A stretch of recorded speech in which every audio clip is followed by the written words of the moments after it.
Nós estamos aqui direto do templo da Assembleia de Deus do Bom Retiro, em São Paulo, na Rua Afonso Pena 560, no culto da quarta-feira da Vitória. E nós queremos trazer uma palavra da parte de Deus, que se encontra, eu vou fazer a leitura de um texto, e eu quero falar nesse dia sobre 4 vitórias incomuns. Vitórias que só Jesus pode dar. Ninguém mais. Só Ele.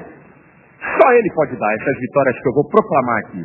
Abra sua Bíblia na primeira carta do apóstolo Paulo aos Coríntios, no capítulo de número 15, a partir do versículo de número 50.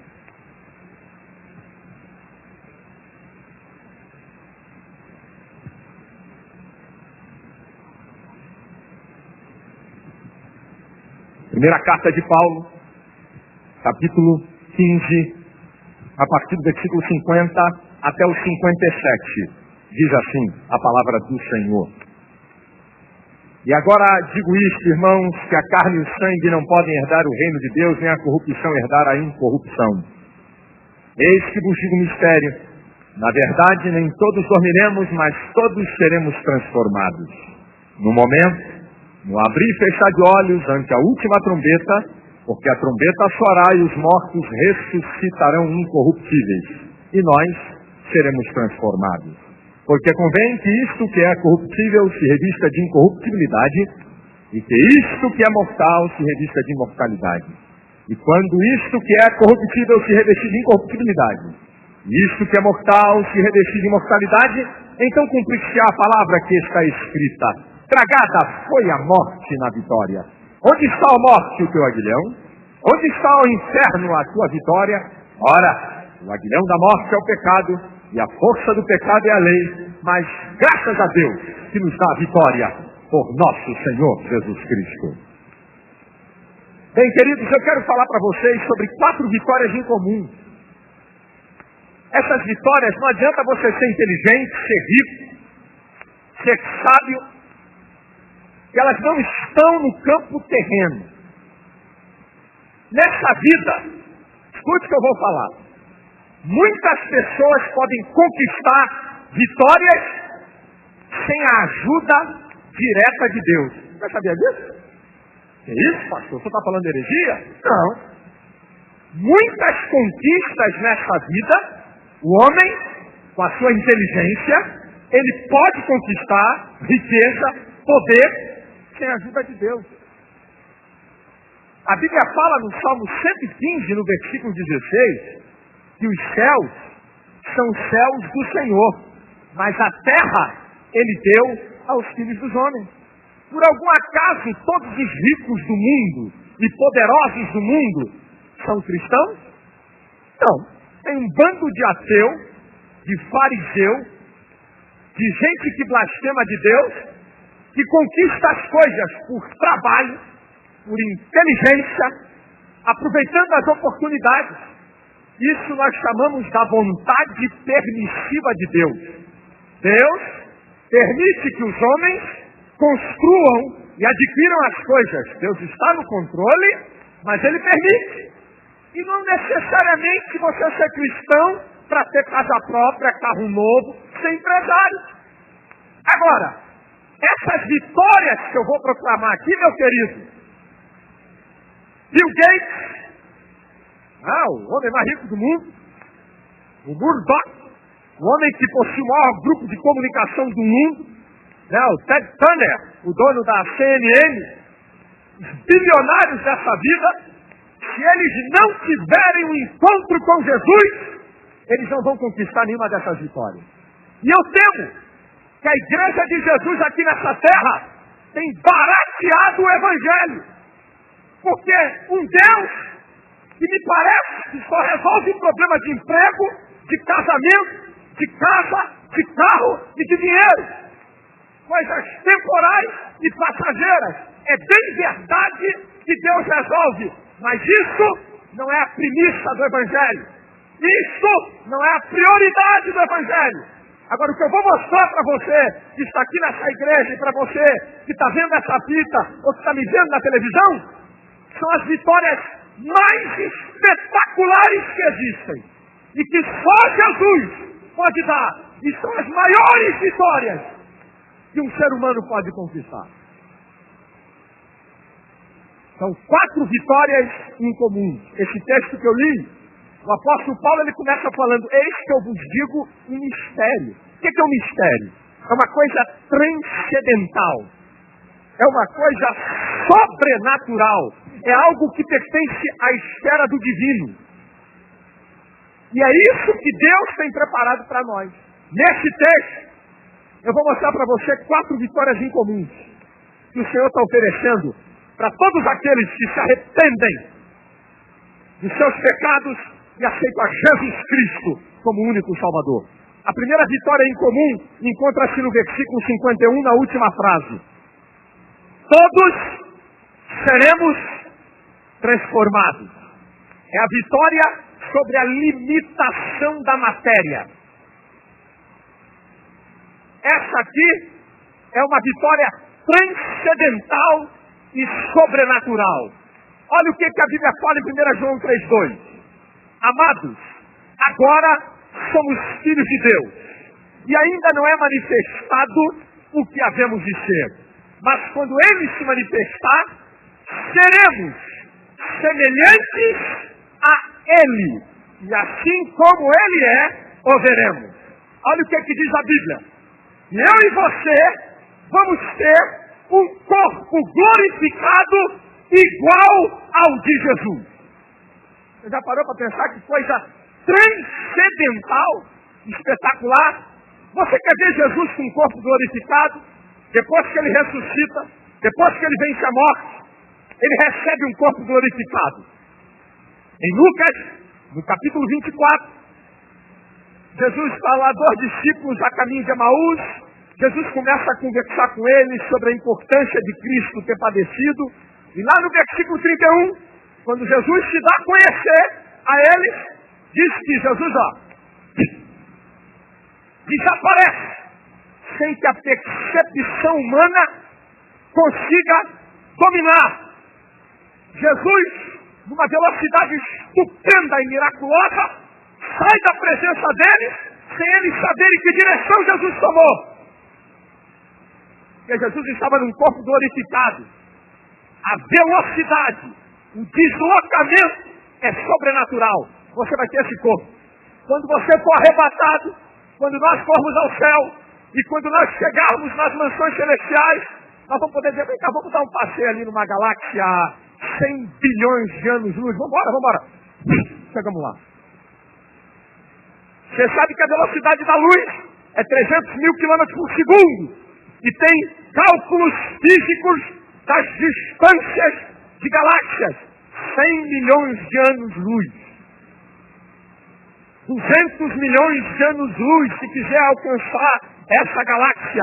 Eu e você, com o corpo glorificado, vamos poder passear nesse universo sem problema de distância nem de oxigênio. Depois, olha Jesus com o corpo glorificado. No versículo 36 de Lucas 24, no mesmo capítulo, os discípulos estão tudo com medo, a casa está toda fechada, a porta, a janela. Jesus passa pela parede: ai, é um fantasma! Ai, seja convosco. A matéria não tem poder sobre um corpo glorificado. E depois, no mesmo capítulo, no versículo 51, Jesus, ascende aos céus. E a lei da gravidade? Que lei de gravidade, rapaz? Não tem lei física que possa determinar sobre um corpo espiritual. Você e eu, nós, vamos ter o corpo semelhante a Jesus. Fica firme, filho. Fica firme, porque o teu corpo será transformado de um corpo mortal num corpo incorruptível. E só quem crê em Jesus vai poder experimentar isso.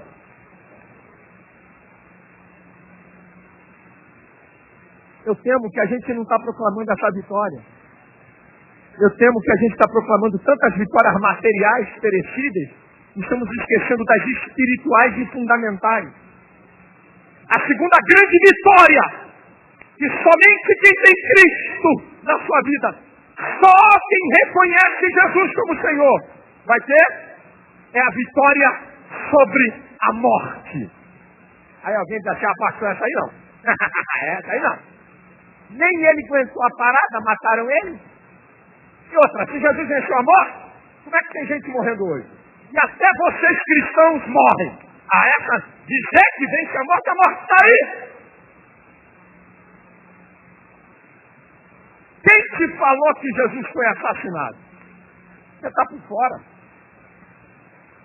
Sabe por que Jesus foi para o confronto com a morte? Porque só no confronto se estabelece quem é o mais forte.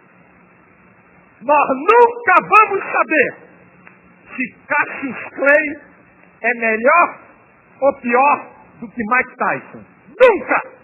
Podem fazer todas as probabilidades matemáticas. Nós nunca vamos saber. Porque eles nunca se enfrentaram.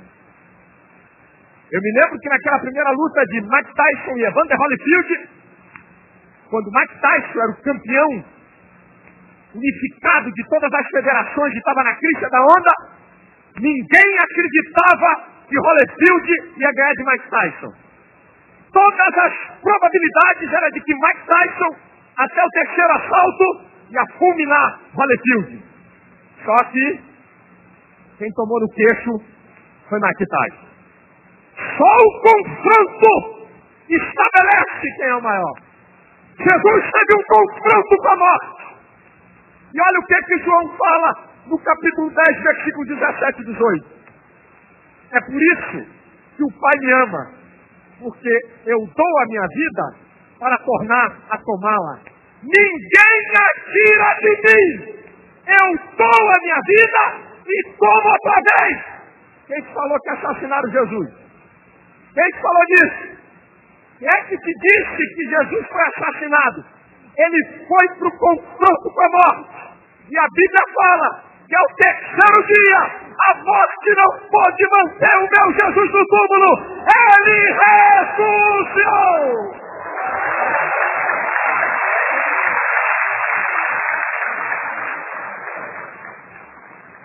Você vai em Jerusalém e no túmulo de Jesus está escrito: Ele não está aqui, Ele ressuscitou, Ele está vazio. Apocalipse 1:5 diz que Jesus Cristo é o primogênito dentre os mortos. Sabe o que significa? O primeiro a sair da morte para nunca mais tornar para lá. E a Bíblia mostra que Jesus tem autoridade sobre a morte. Em Apocalipse 1:18, eu que vivo e fui morto, mas estou vivo para todo sempre e tenho as chaves da morte e do inferno. Jesus venceu a morte. Mas eu sei que você ainda tem uma interrogação, pastor. Se Jesus venceu a morte, por que a morte continua matando? Porque as pessoas morrem. Se Jesus venceu a morte, momentinho. Eu disse que a morte foi vencida. Eu não disse que a morte foi aniquilada. Calma. Calma. Primeiro a morte foi vencida. Agora tem uma notícia para dar para você. A morte vai morrer.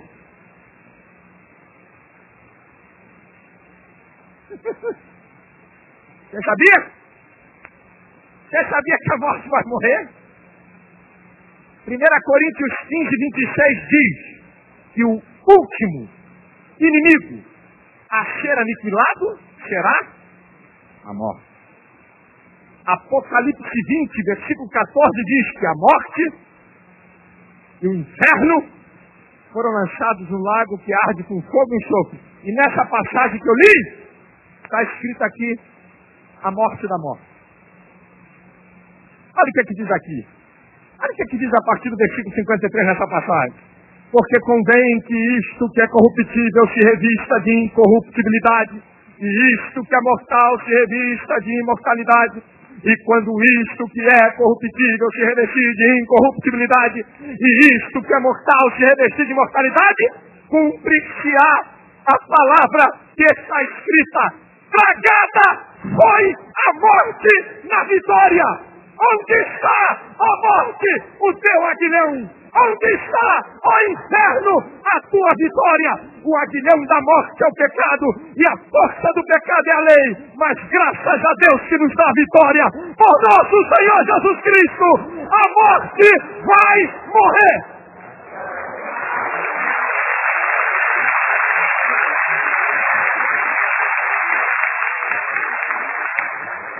E porque eu posso crer que um dia a morte vai ser aniquilada, o apóstolo Paulo diz, em 1 Coríntios capítulo 15, versículos 13 e 14, se não há ressurreição, Cristo não ressuscitou.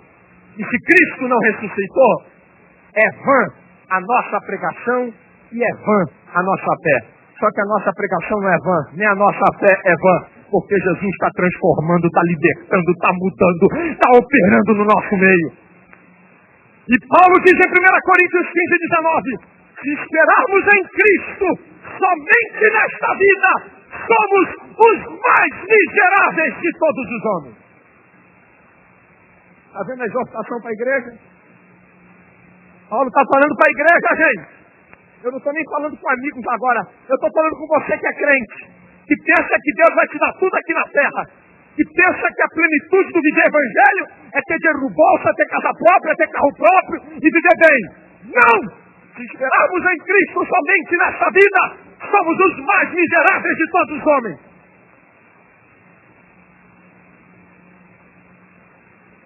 Sabe o que isso significa?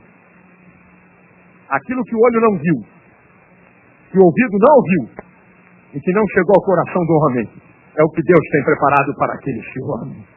Oh, querido, o que Deus tem para nós é inimaginável. A terceira vitória é fundamental. E essa alguém vai velar. Se fala muito pouco sobre isso. A terceira vitória nós encontramos aqui nesse texto. A primeira, seremos transformados, corpo glorificado. A segunda, que eu acabei de falar no versículo 52, os mortos ressuscitarão incorruptíveis. A terceira, no versículo 55, onde está, ó inferno, a tua vitória? Quero falar sobre o inferno. Você sabia que Jesus falou mais sobre o inferno do que sobre o céu? Pesquisa isso nos evangelhos. Jesus falou mais sobre o inferno do que do céu, meus irmãos. E lamento que nas nossas igrejas estamos falando muito pouco sobre isso. Quando Jesus fala uma coisa em evidência, é porque ele quer alertar. Que é o inferno, pastor. O inferno é o lugar que representa a ira de Deus sobre toda a impiedade, injustiça e pecado. Vem logo uma segunda pergunta. Pastor, pelo amor de Deus, para quem é o inferno? Número 1. A Bíblia fala em Mateus 25, 41, que o inferno foi feito para o diabo e seus anjos. Não deve ser um negócio muito bom não, né, gente? Agora, lamento dizer para você, a prioridade do inferno era para Satanás e os seus anjos sofrerem. Você já viu que lugar? Lugar que faz seres espirituais sofrerem. Agora, lamento dizer que não é só para eles. O Salmo 9, versículo 17, diz que os ímpios serão lançados no inferno e todas as gentes que se esquecem de Deus. Todo aquele que vive no pecado, na desobediência, vai para o inferno. Mas tem uma listinha. Tem uma listinha sobre quem vai para o inferno. E essa eu não vou citar, não. Se você tem uma Bíblia em casa, pega a sua Bíblia. Se você está aqui na igreja, Apocalipse 21:8. Acompanha a listinha aqui de quem é que vai para o inferno. Isso aqui, ó, a Bíblia não é da igreja evangélica nem de pastor. A Bíblia é a palavra de Deus. Eu vou falar aqui a palavra de Deus. Não fica aborrecido comigo não, hein? Quem é que vai para o inferno? Tem uma listinha aqui. Apocalipse 21:8. Vamos analisar a listinha aqui. Não é listão do vestibular não, hein? Olha só o que diz assim. Eu vou explicar um a um, hein? Mas quanto aos tímidos, tímido aqui não é temperamento, nem jeito da pessoa ser. Tímido aqui significa aqueles que conhecem o Evangelho e sabem que Jesus é o Salvador e nunca tomam a decisão de entregar sua vida a Ele. É aquele marido que acompanha a esposa na igreja. Eu gosto muito dos evangelhos. Olha, pessoal, muito legal. Mas isso não é para mim. Ainda não está na hora. Ainda não chegou a minha vez. A Bíblia chama eles de tímidos. São aqueles que nunca tomam a decisão, que estão presos pelas coisas do mundo, pelo pecado. Tem coisas amarradas na vida deles. Vão para o inferno. Segundo, os incrédulos. Você que é ateu, você que não crê em Deus. Ah, pastor, Deus tem que se mostrar para mim. Eu queria dizer que Deus não está se preocupado em hora nenhuma em provar sua existência.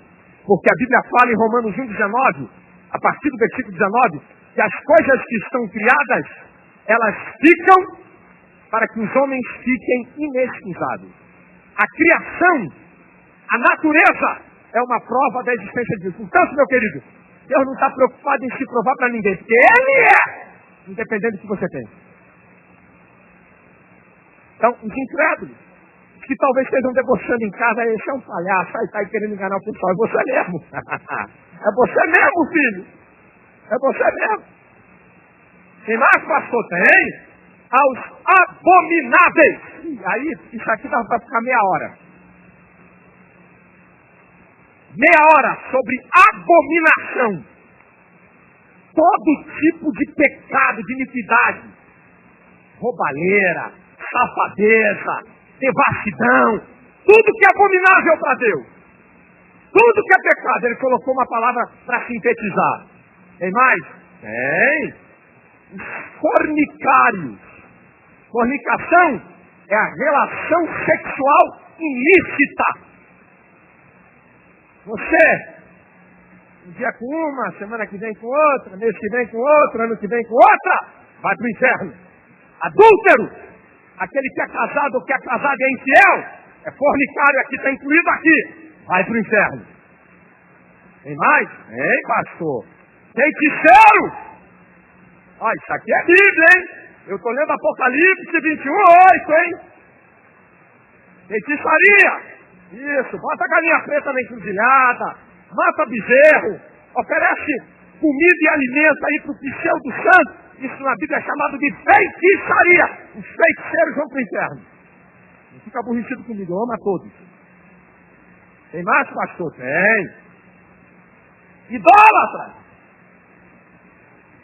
Eu gostaria de avisar você que é católico, que o Salmo 115 da imprensa bíblica é o Salmo 113 da Bíblia das Edições Paulinas da Igreja Católica. E diz lá, no Salmo 113 da Bíblia Católica e no 115 da Bíblia da Sociedade Bíblica do Brasil.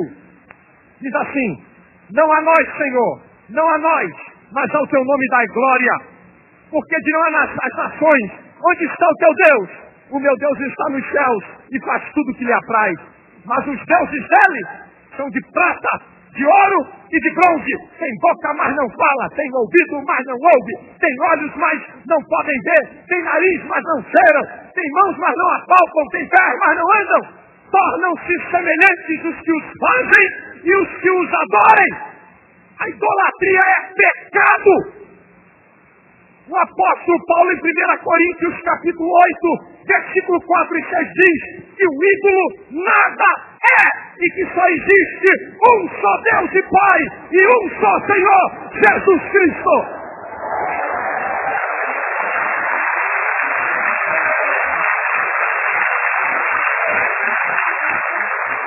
Eu vi um clássico aí no carro, tudo com Jesus e nada sem Maria. Agora vai me aguentar.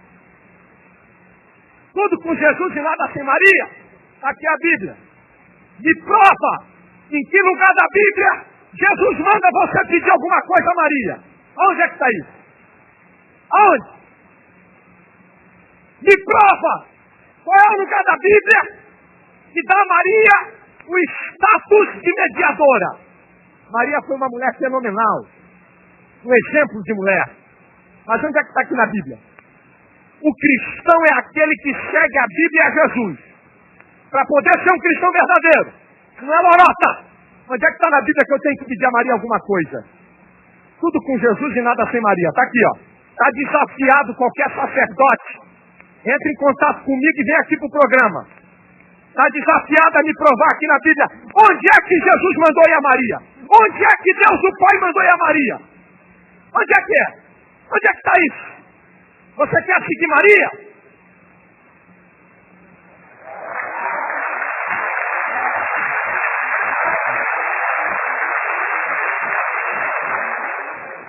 Você quer seguir Maria? Então obedece o que Maria falou em João 2,5. Fazei tudo quanto ele vos mandar.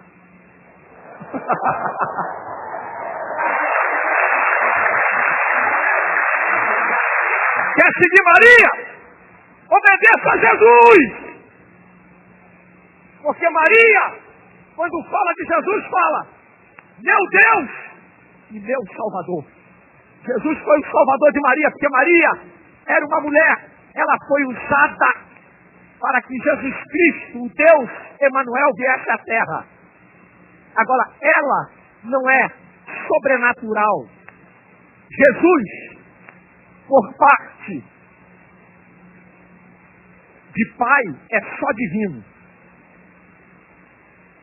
Não tem mãe. Jesus, como homem, ele tem mãe, que é Maria. Tanto é que Maria chegou com os irmãos de Jesus e mandou chamar: Senhor, a tua mãe e teus irmãos estão aí fora querendo falar contigo. Sabe qual foi a resposta de Jesus? Manda avisar que meu pai, minha mãe e meus irmãos são aqueles que fazem a minha vontade. Onde é que está na Bíblia? Que eu tenho que seguir Maria? Que eu tenho que pedir alguma coisa a Maria?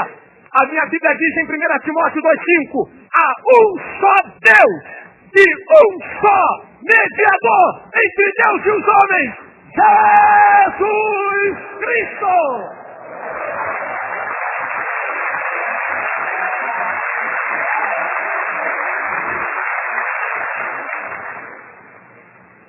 Do Antigo ao Novo Testamento. E o que é idolatria? Aí um dia eu num debate